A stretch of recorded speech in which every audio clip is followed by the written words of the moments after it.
అమ్మవారి ఉపాసనలో పెద్ద రహస్యం ఏమిటో తెలుసా అండి? అమ్మవారి ప్రసన్నమవుతోందని గుర్తు ఏమిటంటే కుంకుమ వాసన ముందొస్తుంది.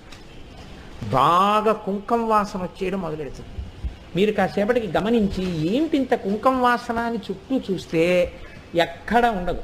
లేదా అమ్మవారు అనుగ్రహిస్తే ప్రయత్నపూర్వకంగా అక్కడెక్కడ కుంకం పడినది ఇంత కుంకమైనా అందులోంచి నాసాపుటములు అదిరిపోయే కుంకుమ వాసన వచ్చేస్తుంటుంది. అంటే అమ్మవారు అక్కడే ఉండి అనుగ్రహించేస్తోందని గుర్తు.